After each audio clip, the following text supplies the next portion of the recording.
한 판사가 억울하게 기소된 소년을 두고 농담을 던지며 웃음을 자아냈고 법정 안모두가 무력해 보이는 그 소년을 비웃고 있었다. 그러자 그는 어머니에게 전화를 걸었고 법정 문이 열리자 그녀는 2명의 정부 관계자와 함께 들어왔다. 그녀는 아들이 한국항공우주연구원의 자문위원임을 밝히자 판사와 법정은 충격에 휩싸였다.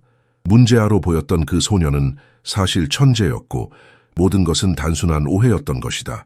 하지만 이제 판사의 운명은 그의 손에 달려 있었다. 서울소년법원의 침묵은 얼음 칼날처럼 날카로웠다. 17살의 경민은 좁은 어깨와 소박한 옷차림으로 박 판사 앞에 서 있었다. 판사의 경멸적인 시선은 숨기려는 노력조차 하지 않았다. 차가운 에어컨 바람은 그가 기술연구시설 무단 침입 혐의로 이곳에 서 있다는 부끄러움의 열기와 대조되었다. 이름과 나이, 박 판사는 서류를 대충 넘겨보며 소년을 쳐다보지도 않고 명령했다. 그녀의 목소리에는 이미 지루함과 짜증이 가득했다. 또 하나의 문제야, 또 하나의 시간 낭비라는 듯이. 김경민입니다. 17살입니다. 그는 이런 위압적인 상황에서 젊은이에게 기대되는 것보다 더 침착하고 단호한 목소리로 대답했다. 박 판사는 마침내 고개를 들어 경민을 위아래로 훑어보며 경멸이 가득한 미소를 지었다. 변호사는 어디 있지, 김경민? 아니면 부모님은? 적어도 법정에 어울리는 옷이라도?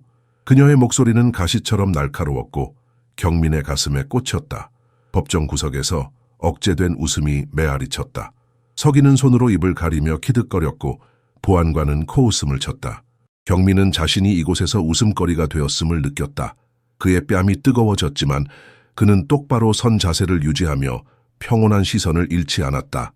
변호사가 필요 없습니다, 판사님. 절차와 제게 향한 혐의를 이해하고 있습니다. 경민의 목소리는 흔들리지 않았다. 그의 대답은 박 판사의 얼굴에 악의적인 미소를 더욱 강화시켰다. 아, 소년법 전문가로군. 그녀는 주변을 돌아보며 청중의 반응을 확인했다. 상습 범죄자치고는 인상적이네. 여러분, 우리 앞에 천재가 있는 모양이에요. 법정 전체가 웃음바다가 되었다. 경민은 그 모든 조롱의 파도 속에서 홀로 서 있었다. 손바닥에 파고드는 손톱의 아픔조차 느끼지 못했다. 판사가 그 말을 내뱉는 순간 경민의 눈빛에서 거의 감지할 수 없는 무언가가 변했다. 두려움도 분노도 아니었다. 그것은 더 복잡한 무언가였다. 마치 과학자가 진행 중인 실험을 관찰하는 정확성으로 그 상황의 모든 세부 사항을 분석하고 있는 듯했다. 기록을 보니 이번이 첫 범행도 아니군요. 박 판사는 서류를 대충 넘기며 말했다. 국립대 컴퓨터실 무단 침입에 이번엔 정부 시설이라고. 당신 같은 건 교정시설에서나 배울 게 있겠어. 타일 천장의 형광등이 그의 단정하게 빗어넘긴 검은 머리카락을 비추었다. 그의 낡은 신발, 단정하지만 값싼 셔츠, 너무 짧아진 바지통이 모두 그를 더욱 보잘것없어 보이게 만들었다. 하지만 그의 눈빛만은 달랐다. 그 눈 속에는 이해할 수 없는 깊이가 있었다. 국가의 정의 시스템은 그를 판단했다. 그의 배경도 그의 사연도 묻지 않은 채 경민은 심호흡을 했다. 때가 오면 모든 것이 밝혀질 것이다. 지금은 그저 인내의 시간이었다. 재판장님, 오해가 있는 것 같습니다. 경민의 부드러운 목소리가 법정의 음향에 거의 삼켜질 뻔했다. 제가 그 시설에 들어간 상황을 설명해도 될까요? 박 판사는 참을성 없이 고개를 저었다. 그녀의 눈에는 아직도 경멸이 가득했다. 당신의 창의적인 변명은 됐어요.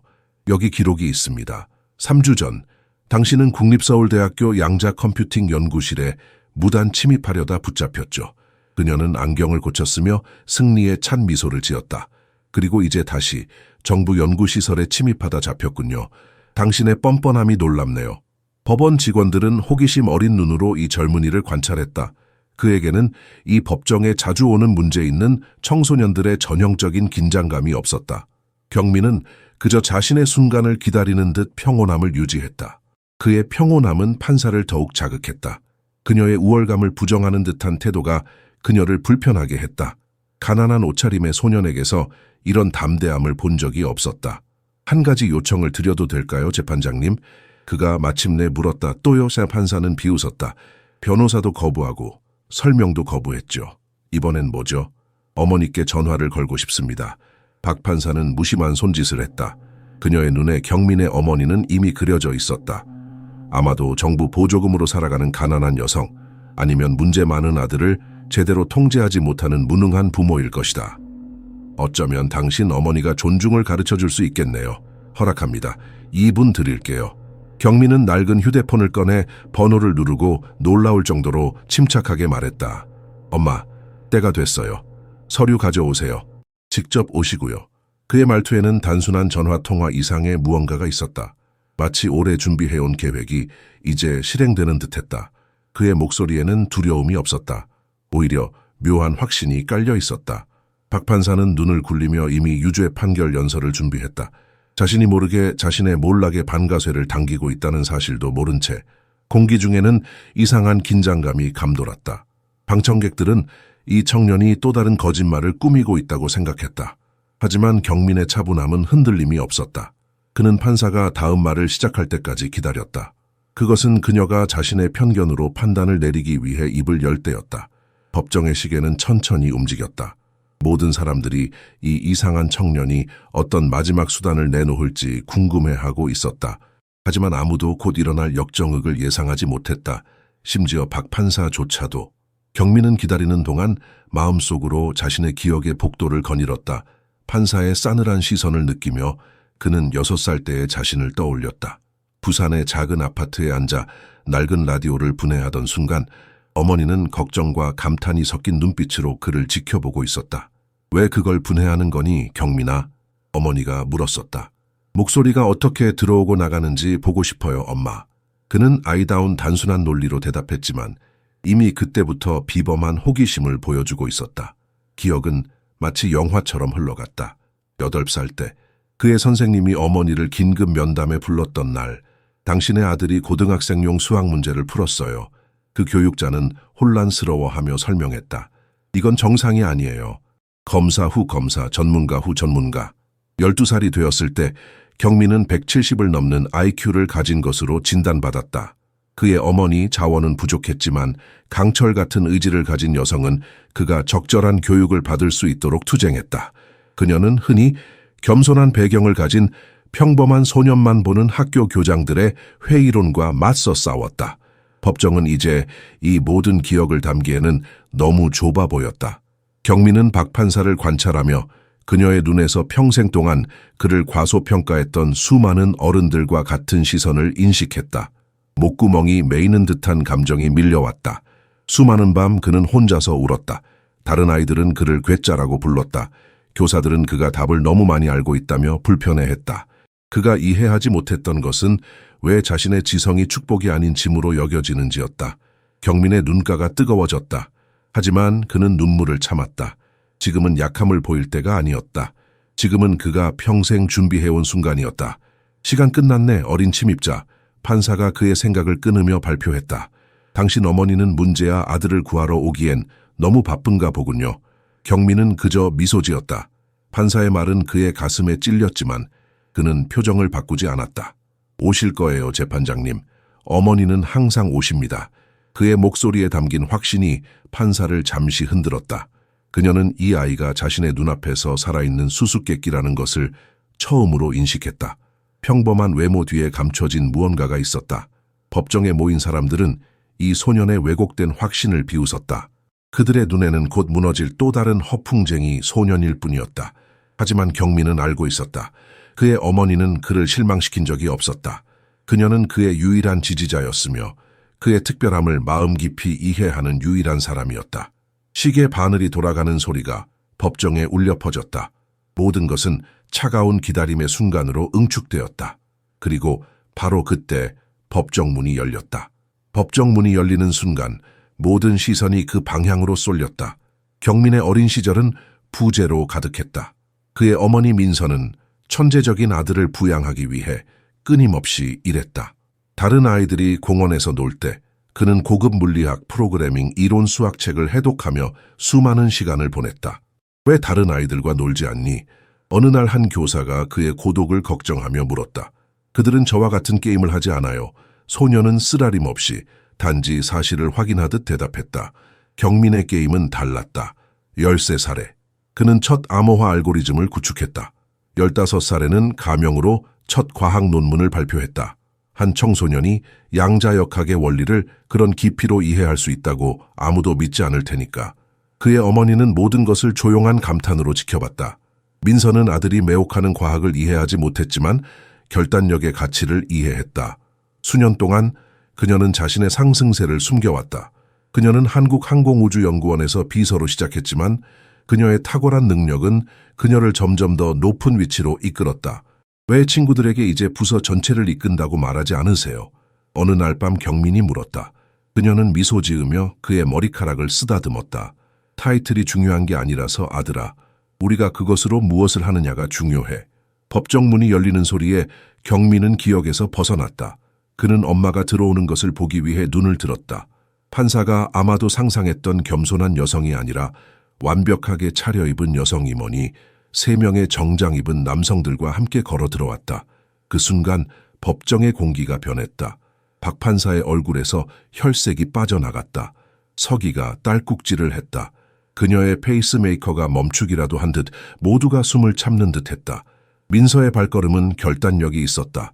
그녀의 하이힐이 대리석 바닥에 부딪히는 소리가 침묵을 깨뜨렸다. 그녀의 머리는 완벽하게 손질되어 있었고 그녀의 정장은 명백히 맞춤복이었다. 그녀의 눈빛은 단호했고 그 뒤에는 말로 표현할 수 없는 분노가 숨겨져 있었다. 박 판사는 침을 삼켰다. 그녀는 이 여성을 알아보았다. 모든 사람이 민서를 알아보았다. 그녀는 단순한 과학자가 아니었다. 그녀는 한국 항공우주 산업의 얼굴이었다. 경민의 가슴이 자부심으로 부풀었다. 자신의 어머니를 지켜보는 것은 항상 경이로웠다. 그녀의 권위, 그녀의 존재감. 판사는 자신이 한국에서 가장 영향력 있는 여성 중 한 명을 모욕했다는 것을 이제 깨닫고 있었다. 민서의 뒤에 따라온 남자들 중 한 명이 정부 배지를 보여주었다. 다른 사람은 서류 가방을 열었다. 3번째 사람은 그저 입구 근처에 서서 출구를 막고 있었다. 법정은 이제 또 다른 종류의 재판정이 되어버렸다. 그리고 역할이 바뀌었다. 박 판사는 더 이상 권위의 위치에 있지 않았다. 이제 그녀가 평가받을 시간이었다. 법정에 들어온 3명의 정장 차림의 남성들 앞에서 박 판사의 얼굴이 창백해졌다. 그녀의 권위는 모래성처럼 무너지고 있었다. 민서는 당당하게 앞으로 나섰다. 재판장님, 민서가 시작했다. 그녀의 목소리는 통제된 듯했지만 단호했다. 저는 김민서 한국항공우주연구원 기관협력부장입니다. 박 판사는 마치 시야를 조정하려는 듯 몇 번 눈을 깜빡였다. 여러분, 법정이 진행 중입니다. 그냥 이렇게 할 수 있습니다. 남성 중 한 명이 공식 증명서를 제시하며 끼어들었다. 저희는 과학기술부를 대표합니다. 이 사건은 국가안보와 관련이 있습니다. 민서는 봉인된 폴더를 테이블 위에 올려놓았다. 이 서류들은 제 아들 김경민이 한국국방과학연구소의 기밀사이버 보안 프로젝트에서 전략 컨설턴트로 활동하고 있음을 확인합니다. 박 판사는 약간 떨리는 손으로 서류를 넘겼다. 그녀의 얼굴이 빨간색과 하얀색 사이를 오갔다. 경민은 관찰했다. 만족감이 아닌 거의 과학적인 호기심으로 판사의 표정에서 점점 커지는 공포를 드러내는 미세한 변화들을. 법정에 모인 모든 사람들이 숨을 죽였다. 서기는 펜을 떨어뜨렸다. 보안관은 마치 도망갈 준비라도 하듯 문 쪽으로 한 발짝 물러섰다. 이것은 침입을 설명하지 못합니다. 판사가 통제력을 유지하려는 마지막 시도로 더듬거렸다. 보안 테스트는 과학기술부의 승인을 받았습니다. 민서가 또 다른 문서를 제시하며 설명했다. 작전은 기밀로 분류되었습니다. 그를 체포한 경찰관들은 알 수 없었을 것입니다. 이어진 침묵은 거의 만질 수 있을 정도였다. 경민은 사람들의 눈빛에서 내러티브가 그들의 마음속에서 빠르게 다시 쓰여지고 있음을 알아차렸다. 그는 더 이상 소년 범죄자가 아니었다. 그는 그들이 어떻게 처리해야 할지 몰랐던 훨씬 더 복잡한 무언가였다. 재판장의 처우는 기록되어 있습니다. 민서의 목소리가 차가워졌다. 제 아들에 대한 경멸적인 태도, 사실 확인 없는 판단, 이 모든 것이 녹음되어 있습니다. 박 판사의 눈이 커졌다. 그녀는 자신의 세계가 무너지는 것을 느꼈다. 그녀의 커리어, 그녀의 평판, 그녀의 미래가 모두 위험에 처했다. 경민은 이 모든 것을 조용히 관찰했다. 그의 가슴에는 이상한 감정의 혼합이 있었다. 그것은 승리도 복수의 달콤함도 아니었다. 오히려 슬픔이었다. 왜 그런 단계까지 가야 했는지에 대한 깊은 슬픔. 민서가 말을 이었다. 제 아들은 대학에서 간견을 요청받았습니다. 우리 기관이 사용하는 알고리즘을 개발했습니다. 그러나 단순한 옷차림과 젊은 외모로 이 법정에 들어오자마자 쓰레기처럼 취급받았습니다. 박 판사는 침착함을 되찾으려 애썼다. 김 여사님, 어머니로서의 분노는 이해합니다만 어머니로서의 분노가 아닙니다. 민서가 자르듯 말했다. 전문가로서의 분노입니다. 공무원으로서 저는 다른 공직자들이 최소한의 공정함을 보여주길 기대합니다. 법정은 침묵에 휩싸였다. 모든 사람의 눈이 경민에게 향했다. 처음으로 그들은 진짜 그를 보고 있었다. 17살 소녀는 단순한 겉모습 뒤에 숨겨진 복잡한 내면을 가진 젊은이였다. 그리고 이제 그들 모두가 그 비밀을 알게 되었다. 박 판사는 필사적으로 상황을 통제하려 했다. 이전에는 권위로 가득 찼던 그녀의 목소리가 이제는 미묘하게 떨리고 있었다. 당신 아들이 공식 프로젝트에 참여했다 하더라도 적절한 절차는 지켜지지 않았습니다. 적절한 방식은 민서가 끼어들었다. 공개적으로 모욕하기 전에 피고인의 말을 듣는 것 아닐까요? 동의하시나요? 법정의 분위기는 극적으로 바뀌었다. 박 판사는 더 이상 철권으로 소년 법정을 지배하던 전능한 인물이 아니었다. 고발자에서 그녀는 피고발자가 되었다. 경민은 판사의 권위의 가면이 무너지기 시작한 정확한 순간을 감지했다. 그녀의 턱에 미세한 떨림, 서류 위에서 신경질적으로 두드리는 손가락을 보았다. 그 권력의 외관 뒤에는 두려운 여성이 있었다. 재판장님, 경민이 오랜 침묵을 깨며 말했다. 지금 말해도 될까요? 진정한 예의로 한 그 질문은 법정에 기이한 효과를 일으켰다. 모든 사람들이 그에게 돌아섰다. 마치 갑자기 그 모든 논쟁의 대상인 이 젊은이가 내내 그 자리에 있었다는 것을 기억해낸 것처럼. 네, 물론이죠. 판사가 거의 기계적으로 대답했다. 저는 누구를 당혹스럽게 하려고 이 자리에 온 게 아닙니다. 그가 시작했고 그의 침착한 목소리가 법정을 가득 채웠다. 지적 우월성을 증명하려는 것도 아닙니다. 우리 사법제도에 근본적인 문제가 있다고 믿기 때문에 왔습니다. 그는 잠시 멈추고 판사의 눈을 똑바로 바라보았다. 판사님은 제가 저 문으로 들어온 순간 저를 판단하셨습니다. 제가 한 일이 아니라 제가 보이는 모습으로요. 평범한 청소년, 겸손한 가정 출신, 존중이나 배려를 받을 가치가 없는, 그 뒤에 이어진 고요함 속에서는 에어컨 소리조차 방해가 되는 것처럼 느껴졌다. 법정에 모인 모든 사람들은 숨을 죽이고 있었다. 한국국방과학연구소 관계자 중 한 명이 살짝 불편한 듯 기침했다. 이 예상치 못한 폭로가 계획된 시나리오에 없었음을 모두에게 상기시키려는 듯했다. 그러나 경민은 계속했다. 법정에 들어온 이후 처음으로 그의 목소리에 감정이 담겨 있었다. 지난주 저는 한 소년이 도서관 폐관 시간 이후에 공공 컴퓨터에 접근하려 했다는 이유로 6개월간 재활센터 수감 선고를 받는 것을 보았습니다. 그는 시험 공부를 하고 있었습니다. 아무도 왜인지 묻지 않았습니다. 아무도 듣지 않았습니다. 그의 말 한마디 한마디가 법정에 메아리 쳤다. 눈에 띄게 불편해하는 판사, 갑자기 자신의 신발을 주시하는 서기, 벽을 응시하는 보안관들, 모두가 경민의 말이 가져온 진실과 마주하고 있었다. 그것은 더 이상 과학적 영재나 관료적 오해에 관한 것이 아니었다. 누구도 직면하고 싶지 않은 불편한 진실에 관한 것이었다. 민서는 아들에게 경고하는 시선을 보냈다.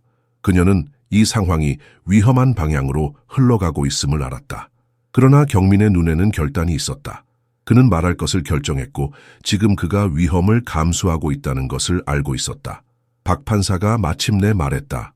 그녀의 목소리는 거의 알아볼 수 없었다. 오늘 이 법정은 종료됩니다. 김경민에 대한 혐의는 취하됩니다. 그런데 그의 승리 선언에도 불구하고 경민의 표정은 승리로 가득 차기보다는 말로 표현할 수 없는 슬픔으로 가득 차 있었다. 민서는 거기서 멈추지 않았다. 그녀의 우아한 블레이저 주머니에서 작은 장치를 꺼냈다. 재판장님의 허락을 받아 녹음된 내용을 공개하고 싶습니다. 대답을 기다리지 않고 그녀는 기기를 작동시켰다. 박 판사의 목소리가 법정에 울려 퍼졌다. 그녀의 조롱의 말들, 성급한 비난, 경멸적인 태도, 각 문장은 이제 그녀 자신의 전문성에 대한 증언처럼 들렸다. 박 판사의 얼굴이 창백해졌다. 이것은 법정 개인정보 침해입니다. 사실 한국국방과학연구소의 남성 중 한 명이 개입했다. 미성년자 관련 사건에서는 법률이 보호 프로토콜 준수를 보장하기 위해 녹음을 허용합니다. 법정이 이 폭로의 충격을 흡수하는 동안 경민은 판사뿐만 아니라 모든 참석자들을 연구했다. 그는 이전에 무관심하게 바라봤던 서기가 이제 호기심을 보이는 것을 보았다. 이전에는 그를 구금소로 호송할 준비가 되어 있던 경비원들이 이제 자신들의 제복에 불편함을 느끼는 것 같았다.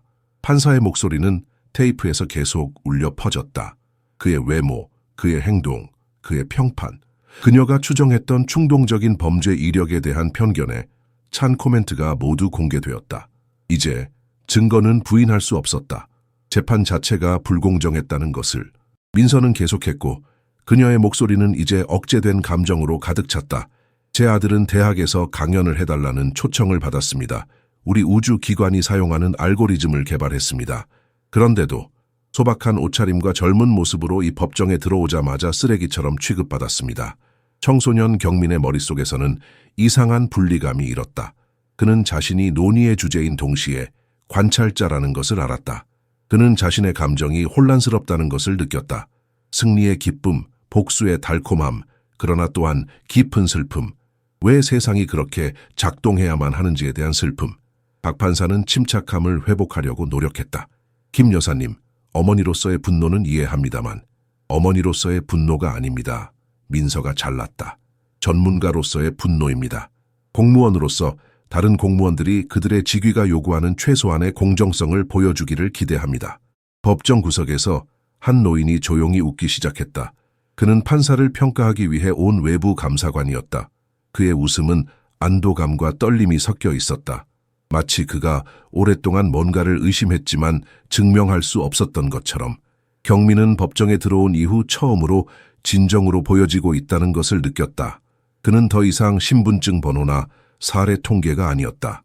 그는 처음으로 사람으로서 인정받고 있었다. 그러나 그의 승리는 상실감으로 얼룩져 있었다. 그는 법원으로 향하는 길에서 만난 수십 명의 다른 청소년들을 생각했다. 그들 중 얼마나 많은 사람들이 그와 같은 재원이나 특권을 가지고 있을까? 얼마나 많은 사람들이 자신의 옹호자로서 김민서와 같은 어머니를 가지고 있을까? 법정은 이제 정적에 빠져 있었다. 그 정적 속에서 경민은 자신의 심장 박동을 들을 수 있었다. 그리고 그는 이 순간을 영원히 기억할 것이라는 것을 알았다. 이것은 그가 항상 상상했던 승리가 아니었다. 이것은 그보다 더 복잡하고 더 쓸쓸하고 어떤 면에서는 더 중요한 무언가였다. 소식은 마른 짚에 불이 붙듯이 퍼져나갔다. 처음에는 법원 복도에서 속삭임으로 시작됐다. 그 다음에는 사법부 직원들 사이의 문자 메시지로. 마침내 누군가 녹음의 일부를 유출했을 때 소셜미디어에서 폭발했다. 판사, 과학 천재 모욕해 뉴스 포털들이 발표했다. 과학 영재, 사법적 편견 폭로해. 다른 곳에서는 선언했다. 24시간도 차에 되지 않아. 경민의 이야기는 국가적 현상이 되었다. 그의 사진이 모든 채널에 등장했고 그의 비범한 궤적은 특집 프로그램에서 해부되었다. 경멸로 취급받았던 수줍은 소녀는 이제 예상치 못한 영웅으로 추앙받고 있었다. 미디어의 광분 속에서 경민은 자신의 방에 고립되었다. 컴퓨터 앞에 앉아 그는 자신이 일으킨 폭풍을 조용히 모니터링했다. 그것은 허영심이 아니었다. 진정한 걱정이었다. 내가 원했던 게 이게 아니었어요, 엄마. 그는 문에서 그를 지켜보는 어머니에게 고백했다. 모든 것을 서커스로 만들어버렸어요. 아무도 진짜 문제에 대해 이야기하지 않아요. 민서는 다가와 아들 옆에 앉았다. 때로는 경민아, 진실이 보이기 위해서는 얼굴이 필요해. 네가 그 얼굴이 된 거야. 그는 좌절감에 고개를 저었다. 저는 얼굴이 되고 싶지 않아요. 진정한 변화를 원해요. 민서는 아들의 이마에 떨어진 머리카락을 부드럽게 쓸어 올렸다. 그녀의 손길은 조용한 위로였다. 그녀는 그가 느끼는 감정의 무게를 이해했다. 그것은 한순간에 유명인이 된 것의 부담만이 아니었다. 그것은 그가 우연히 발견한 깊은 불의에 대한 책임감이었다. 뉴스에서 나를 뭐라고 부르는지 알아. 그가 컴퓨터 화면을 가리키며 쓴웃음을 지었다. 천재 소년이래. 마치 내 머리가 마술 트릭인 것처럼. 아무도 제가 얼마나 열심히 공부했는지, 얼마나 많은 실패를 했는지 얘기하지 않아요. 그들은 그저 내가 기계처럼 생각한다고 상상해요. 그날 밤 경민은 결정을 내렸다. 그는 텍스트 편집기를 열고 자신의 경험과 그가 관찰한 사법 시스템의 체계적인 결함을 상세히 기술하는 기사를 쓰기 시작했다. 그것은 박 판사에 대한 개인적인 공격이 아니었다. 그것은 가장 필요로 하는 사람들에게 실패하는 시스템에 대한 철저한 분석이었다. 이걸 발표해야 할지 모르겠어요. 그는 새벽녘에 어머니에게 말했다. 민서는 문서를 주에 깊게 읽었다. 너에게는 두 가지 선택이 있어, 아들아. 2주 안에 잊혀질 이야기의 영웅이 되거나 세대를 지속할 수 있는 변화의 목소리가 되거나. 경민은 창밖으로 서울의 새벽빛을 바라보았다. 고층 빌딩들이 첫 햇살에 반짝였다. 그는 자신이 한국 사회의 화려한 외관 아래에 숨겨진 균열을 보았다는 것을 알았다. 그리고 그는 그것들을 무시할 수 없었다. 엄마, 내가 어떻게 해야 할까요? 이 시스템은 너무 커요. 한 사람이 어떻게 바꿀 수 있겠어요? 민서는 아들의 어깨에 손을 얹었다. 그녀의 눈에는 자랑스러움과 두려움이 섞여 있었다. 때로는 강은 처음에는 작은 물방울로 시작하지. 그러나 그 물방울이 올바른 순간에 올바른 장소에 떨어지면 모든 것이 변할 수 있어. 경민은 깊이 숨을 들이마셨다. 그리고 게시 버튼을 눌렀다. 법정 사건 발생 일주일 후 경민은 공식 편지 한 통을 받았다. 그것은 사법부가 아닌 법무부에서 온 공식 회의 요청이었다. 그의 개인 블로그에 처음 게시된 그의 기사는 수천 번 공유되었고 정부의 최고위 인사들에게까지 도달했다. 그들은 실질적인 변화보다는 대중 이미지에 관심이 있어요. 민서가 경고했다. 아마도요. 경민이 대답했다. 하지만 그것은 살짝 열린 문이에요. 그리고 우리는 들어가기 위해 단지 틈새만 필요해요. 회의는 KRE 본부에서 중립지역에서 예정되었다. 경민은 일찍 도착해 머릿속으로 언급하고 싶은 요점들을 검토했다. 그는 더 이상 법정에서 위축된 소년이 아니었다. 그는 깊이 믿는 대의를 옹호하는 젊은 과학자였다. 그의 놀라움으로 법무부 대표단 사이에 박 판사가 있었다. 그녀는 달라 보였다. 위풍당당한 자세는 더 억제된 태도로 대체되었고 한때 엄격했던 눈은 이제 해독하기 어려운 표정을 담고 있었다. 회의실에 들어서자 경민의 심장이 빨리 뛰기 시작했다. 그는 이 사람들이 그를 진지하게 받아들일지 의심했다. 결국 그는 아직 18살도 안 된 소년이었다. 하지만 그는 인생에서 항상 불신에 직면해왔다. 오늘도 다르지 않을 것이다. 신사숙녀 여러분, 법무부 대표가 시작했다. 우리는 소년사법제도의 개혁 제안을 논의하기 위해 이 자리에 모였습니다. 다음 몇 시간은 격렬한 토론으로 채워졌다. 경민은 데이터 통계, 그가 수년간 빈틈없이 문서화한 특정 사례들을 제시했다. 그는 분노나 원한으로 말하지 않고 연구 결과를 발표하는 과학자의 명확성으로 말했다. 한때 그를 모욕했던 바로 그 법정에서 그는 이제 교육받은 어른들 사이에서 동등하게 대우받고 있었다. 정부 관리들은 그의 말을 열심히 경청했다. 심지어 박 판사조차도 메모를 하고 있었다. 회의가 끝날 무렵 모두가 떠날 준비를 할 때 박 판사가 그에게 다가왔다. 왜 그날 나에게 소리치지 않았나요? 그녀는 거의 속삭이듯 물었다. 기회가 있을 때 왜 나를 모욕하지 않았나요? 경민은 잠시 생각에 잠겼다. 그의 머릿속에는 수많은 답변이 맴돌았다. 분노의 말, 비난의 말, 복수의 말.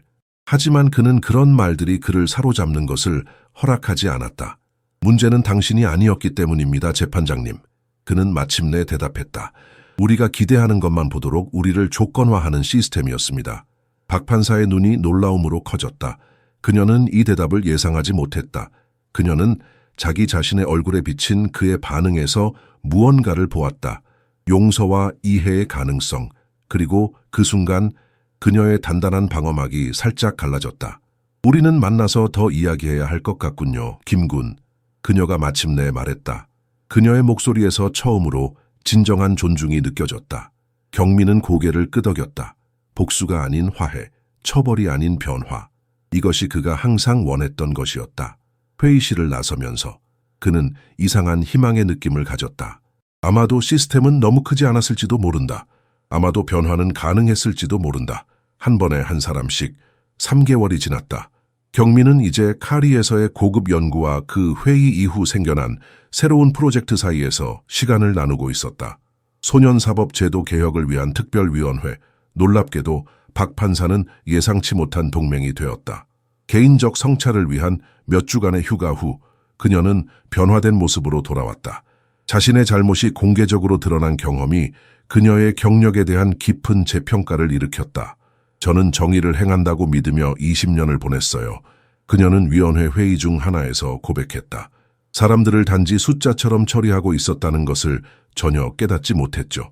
그녀의 말을 들으며 경민의 가슴은 이상한 감정들로 가득 찼다.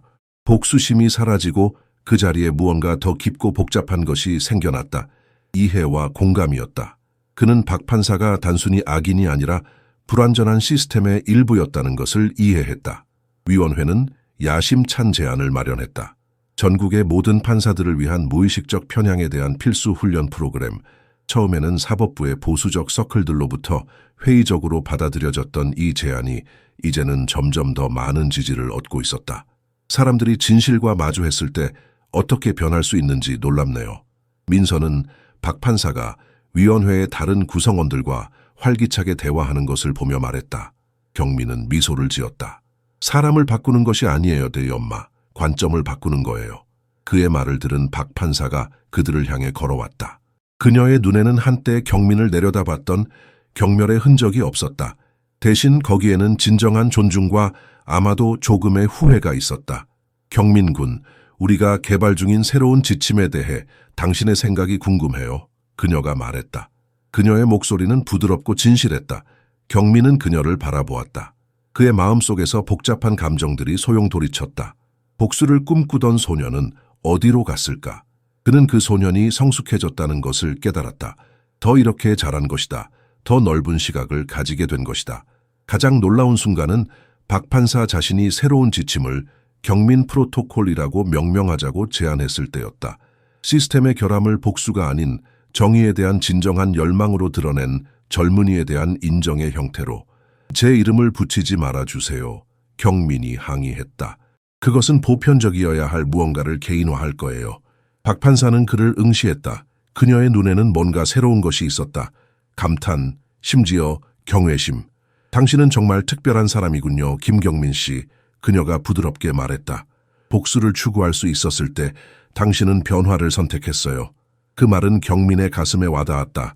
그는 이 여정의 시작부터 그가 정말로 추구했던 것은 개인적인 승리가 아니라 진정한 시스템적 변화였다는 것을 깨달았다. 우리는 모두 더 나은 사람이 될 수 있어요, 박 판사님. 그가 대답했다. 단지 우리에게 그 기회가 필요할 뿐이죠. 밖에서 서울 하늘에 첫눈이 내리기 시작했다. 사무실 창문을 통해 보면 그것은 마치 새로운 시작의 약속처럼 보였다. 하얀 눈이 더러운 도시의 가장자리를 부드럽게 덮었다. 경민은 그것이 적절한 은유라고 생각했다. 때로는 가장 차가운 계절이 가장 아름다운 변화를 가져온다. 가을이 서울에 도착해 나무들을 붉고 금빛으로 물들였다. 이제 18살이 된 경민은 더 이상 침입자가 아닌 초청된 연사로서 서울대학교의 복도를 걸었다. 강당은 만석이었다. 학생들, 교수들, 기자들 모두 한국 사법제도에서 예상치 못한 혁명의 상징이 된 청년의 말을 듣기 위해 열망하고 있었다. 저는 양자물리학이나 알고리즘에 대해 이야기하러 이 자리에 온 것이 아닙니다. 그가 시작했고 그의 부드러운 목소리가 스피커를 통해 증폭되었다. 저는 훨씬 더 복잡한 것, 인간의 인식에 대해 이야기하러 왔습니다. 첫 줄에서 민서는 절제된 자부심으로 아들을 지켜보았다. 그녀 옆에는 많은 사람들의 놀라움으로 박 판사가 앉아 있었다. 경민이 자신의 경험을 공유하자 청중들은 숨을 죽였다. 그의 이야기가 펼쳐지면서 많은 사람들의 눈에 눈물이 고였다. 그것은 단순한 부당함의 이야기가 아니었다. 그것은 인간 존엄성과 변화의 가능성에 관한 것이었다. 우리는 하루 만에 세상을 바꾸지 않습니다. 경민이 결론지었다. 하지만 우리는 그것을 보는 방식을 바꿀 수 있습니다. 그리고 그것 자체가 혁명입니다. 그의 연설이 끝나자 조용한 정막이 강당을 감쌌다. 그리고 나서 한 사람이 일어섰다. 그리고 또 한 사람, 곧 모든 사람이 기립 박수를 보내고 있었다. 강당을 나서면서 경민은 한 노인이 그를 기다리고 있는 것을 발견했다. 그의 흰 머리와 주름진 피부는 수십 년의 사법 경험을 증언했다. 김군, 저는 대법원 판사 정승호입니다. 그가 자신을 소개했다. 당신의 프로젝트가 전국적인 법으로 발전했다는 소식을 들었을 겁니다. 경민은 고개를 끄덕였다. 겸손하게 시작된 위원회가 이제 국가적인 법이 되었다. 국회에서 압도적 다수로 통과된 사법 편향 방지법은 모든 판사들이 무의식적 편견을 인식하고 극복하기 위한 특별 훈련을 받도록 의무화했다. 오늘 당신의 연설을 듣고 싶었습니다. 정 판사가 계속했다. 이 모든 것의 시작인 젊은이를 만나고 싶었습니다. 경민은 불편함을 느꼈다. 저는 영웅이 아닙니다, 판사님. 저는 단지 진실을 말했을 뿐입니다. 정 판사는 웃었다. 그의 눈은 지혜로 반짝였다. 때로는 김군, 그것이 가장 영웅적인 행동입니다.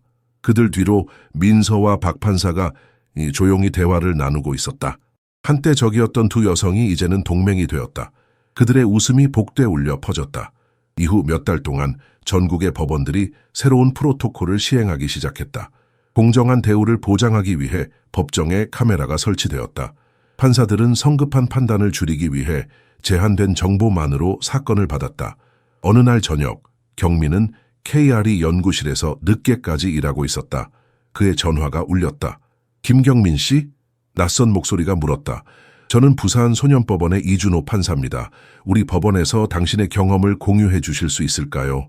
우리 판사들에게 큰 도움이 될 것 같습니다. 경민은 미소를 지었다. 작은 물방울이 강을 만들기 시작했다. 그의 어머니가 옳았다. 변화는 가능했다. 한 번에 한 마음씩. 오후 늦게 경민은 창가에 서서 석양에 물든 서울을 바라보았다. 그의 마음은 과거로 돌아갔다. 겸손한 아파트에서 라디오를 분해하던 호기심 많은 소년으로 이제 그는 세상을 분해하고 재조립하려고 시도하는 젊은 남자였다. 한 조각씩 천천히 그러나 확실하게 서울의 차가운 겨울바람이 경민의 뺨을 스쳤다. 아침 일찍 그는 KRE 연구실로 향하는 길이었다. 마음속으로는 양자 방정식과 함께 지난 몇 달 동안의 놀라운 변화를 곱씹고 있었다. 이제 그는 이중 생활을 살고 있었다. 낮에는 가장 복잡한 물리 문제를 해결하는 과학자였고 저녁에는 한국 법조계의 불편한 진실을 폭로하는 개혁가였다. 두 세계는 그의 내면에서 묘하게 공존했다.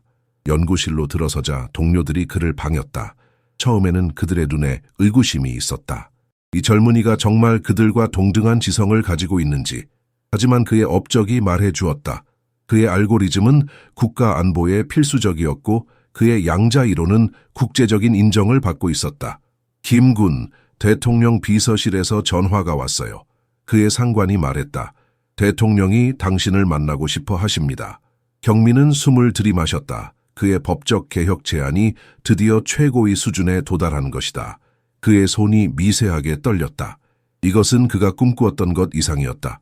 그날 밤 그는 어머니와 함께 소박한 저녁을 먹었다. 민서의 얼굴에는 자부심과 걱정이 함께 새겨져 있었다.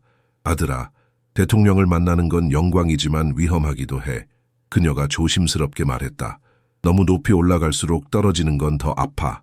경민은 윙크했다. 걱정 마세요, 엄마. 제가 얼마나 높이 날아갔는지 잊지 않을게요. 다음 날 그는 청와대의 웅장한 복도를 걸었다. 과거의 위대한 지도자들의 초상화가 그를 내려다보았다. 그는 자신이 너무 젊고 너무 보잘것없어 보인다고 느꼈다. 그러나 그의 가슴 속에는 확고한 신념이 있었다. 대통령과의 만남은 간단하고 직접적이었다. 노련한 정치인은 경민의 이야기에 진심으로 감동받은 것 같았다. 김군, 당신의 용기는 우리 모두에게 영감을 줍니다. 대통령이 말했다. 당신이 제안한 사법 공정성 조례를 국가적 우선순위로 만들고 싶습니다.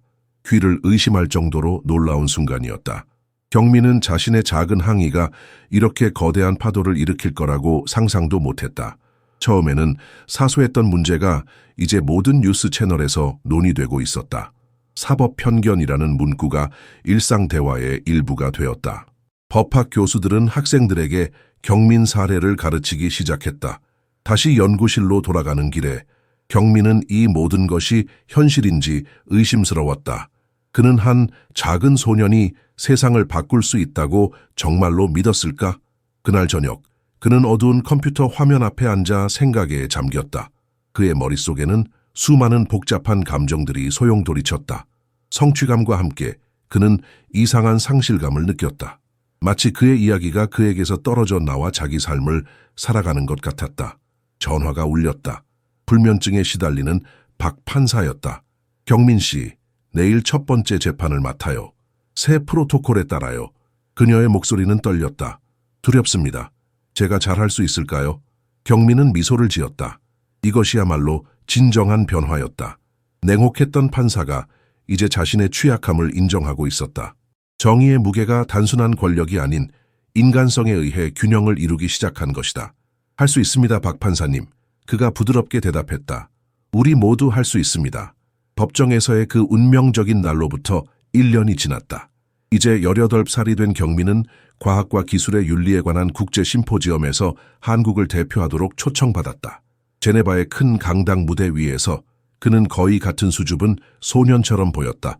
여전히 마르고 여전히 그 관찰력 있는 눈빛을 가지고 있었다. 하지만 그는 내면적으로 변했다. 폭풍을 겪고 다른 쪽으로 나온 모든 사람들처럼 과학은 우리에게 질문하도록 가르칩니다. 그가 말했고 그의 차분한 목소리가 만석인 강당에 울려 퍼졌다. 우리 주변의 우주만이 아니라 우리가 구축한 구조들에 대해서도 질문하도록요. 우리의 법원들, 우리의 학교들, 우리의 편견들. 국제적인 청중 사이에서 민서는 눈물을 참으며 지켜보았다. 그녀는 목소리가 어떻게 들어오고 나가는지 보기 위해 라디오를 분해하던 6살 소년을 기억했다. 이제 그 자신이 자신의 나라 경계를 넘어 울려 퍼지는 목소리가 되었다. 청중은 그의 이야기에 매료되었다. 도전받지 않은 전통에 질문을 던지는 용기에 관한 이야기. 인간성이 법의 문자보다 우선되어야 한다는 이야기. 그의 말 한마디 한마디가 꿈을 품은 젊은 과학자들의 마음속에 깊이 새우며 들었다. 과거 저는 이런 질문에 혼자라고 느꼈습니다. 경민이 말했다. 하지만 이제 저는 우리 모두가 변화의 주체임을 압니다. 우리 모두는 더 나은 세상을 만들 능력이 있습니다. 연설이 끝난 후 한 나이 든 노르웨이 과학자가 그에게 다가왔다.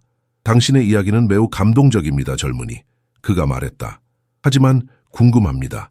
그 판사와 화해하는 것이 어땠나요? 용서하는 것이 쉬웠나요? 경민은 잠시 생각에 잠겼다. 그 질문은 그의 가슴 깊은 곳을 건드렸다. 쉽진 않았습니다. 그가 마침내 대답했다. 하지만 저는 분노가 변화를 가져오지 않는다는 것을 깨달았습니다. 이해만이 그렇게 할 수 있습니다. 세계의 반대편, 서울의 한 소박한 소년 법정에서 박 판사가 심리를 진행하고 있었다. 작은 범죄로 재판을 기다리는 긴장한 청소년이 있었다. 내 이야기를 들려줄래? 그녀가 부드럽게 요청했다. 기록에 있는 것이 아니라 너의 진짜 이야기. 소년은 이 비정상적인 접근에 놀라 망설이며 이야기하기 시작했다. 판사는 주의 깊게 경청했다. 서두르지 않고 성급한 판단 없이. 그녀의 책상 뒤 벽에는 조용한 명판이 그 법정의 약속을 모두에게 상기시켰다. 정의는 외관을 넘어볼 때 시작됩니다. 아이가 자신의 이야기를 마쳤을 때 박 판사의 눈에는 눈물이 고였다. 그녀는 자신이 1년 전에는 상상도 못했을 방식으로 이 아이를 보고 있었다. 단순한 사건 번호가 아닌 복잡한 인간으로.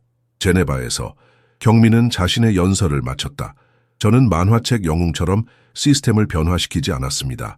단지 어떤 과학 시스템에서도 하듯이 결함을 보여주었을 뿐입니다. 진정한 변화는 박 판사와 같은 사람들이 더 잘할 수 있다고 인정할 용기를 가졌을 때 왔습니다. 우리 모두 더 잘할 수 있다고요. 기립박수가 그의 말을 따랐다. 하지만 경민에게 진정한 박수갈채는 마침내 자신들이 정말로 어떤 존재인지, 주의 깊고 편견 없는 시선을 받을 자격이 있는 복잡한 인간으로 보이게 된 평범한 사람들에게서 일어나는 작은 변화들이었다. 과학은 경민에게 도구를 주었다. 하지만 그의 인간성이 단순한 실험을 시선과 마음의 조용한 혁명으로 변화시켰다. 제네바에서의 연설을 마치고 한국으로 돌아온 경민은 생각지도 못한 초대장을 받았다. 박 판사가 자신의 법정에서 벌어지는 새로운 재판의 특별 참관인으로 그를 초청한 것이다. 마치 원이 완성되는 느낌이었다. 법정으로 들어서는 순간 과거의 기억이 그를 덮쳤다. 바로 이곳에서 모든 것이 시작되었다. 하지만 이제 그 차가운 공간은 따뜻함으로 바뀌어 있었다. 벽에는 정의는 외관을 넘어볼 때 시작됩니다라는 문구가 걸려 있었고 판사석 뒤에는 어린 피고인들이 자신의 이야기를 그림으로 표현한 작품들이 전시되어 있었다. 환영합니다, 경민 씨. 박 판사가 따뜻하게 인사했다. 그녀의 얼굴에는 더 이상 오만함이 없었다. 대신 그곳에는 성숙한 지혜와 평온함이 자리 잡고 있었다. 관람석에 앉은 경민은 한 젊은 소녀가 판사 앞에 서 있는 것을 보았다. 그녀는 14살쯤 되어 보였고 그가 한때 느꼈던 것과 같은 두려움으로 떨고 있었다. 민지야, 오늘 우리와 함께 해줘서 고마워. 박 판사가 부드럽게 말했다. 여기는 네가 두려워할 곳이 아니라 네 목소리가 들리는 곳이란다. 소녀의 어깨에서 긴장이 살짝 풀리는 것이 보였다. 박 판사는 그녀에게 학교 밖에서 벌인 낙서 행위에 대해 물었다. 하지만 그 방식이 달랐다. 그녀는 비난하지 않고 이해하려고 노력했다. 그림을 그리는 걸 좋아하나 보구나. 판사가 말했다. 그런 재능을 파괴가 아닌 창조에 사용하는 법을 배우면 어떨까? 경민은 자신의 눈을 의심했다. 이것이 그가 알았던 같은 법정인가? 같은 판사인가? 재판이 진행되는 동안 그는 자신의 여정을 되돌아보았다. 작은 방에서 라디오를 분해했던 호기심 많은 아이에서 이제는 한국의 사법 제도를 재구성하는 데 도움을 준 젊은 과학자가 되었다. 그 과정에서 잃은 것도 있었지만 얻은 것이 훨씬 더 많았다. 재판이 끝난 후 박 판사가 그에게 다가왔다. 당신이 없었다면 저는 여전히 같은 사람이었을 거예요. 그녀가 조용히 고백했다. 당신은 거울을 들고 내 영혼의 추악함을 보여주었지만 그것을 내던지라고 하지 않았어요. 대신 어떻게 깨끗하게 닦는지 보여주었죠. 경민은 미소를 지었다. 그의 마음에는 더 이상 분노도 쓰라림도 없었다. 오직 평화만이 있었다. 그날 저녁 그는 어머니와 함께 한강변을 걸었다. 강물은 조용히 흘렀고 서울의 불빛이 수면에 반사되어 춤추었다. 어떤 느낌이 들어 아들? 민서가 물었다. 경민은 깊이 숨을 들이마셨다. 완성된 느낌이요 엄마. 마치 모든 것이 제자리를 찾은 것 같아요. 민서는 아들의 손을 꼭 잡았다. 네가 자랑스러워. 네가 단지 똑똑해서가 아니라 네 마음이 선하기 때문에. 고층 빌딩 불빛 아래 모자는 조용히 걸었다. 경민은 자신의 미래를 생각했다. 캐리에서의 연구, 대학에서의 강의, 사법개혁을 위한 지속적인 활동. 하지만 무엇보다 그는 단지 한 사람으로서 세상에 변화를 가져올 수 있다는 사실에 경외감을 느꼈다. 알아요, 엄마. 그가 마침내 말했다. 우리가 바꾼 건 법률이 아니에요. 사람의 마음이죠. 민서는 미소를 지었다. 그녀는 항상 알고 있었다. 그녀의 작은 소년이 언젠가 큰 일을 할 거라는 것을. 그리고 그는 해냈다. 법전이나 과학적 이론을 통해서가 아니라 단 하나의 단순한 진실을 상기시킴으로써 우리는 모두 우리가 보이는 것 이상이다. 강물이 바다로 흘러가듯이 그들의 작은 행동이 더 넓은 세상으로 퍼져나갔다. 한 번에 한 사람씩 한 마음씩 변화시키면서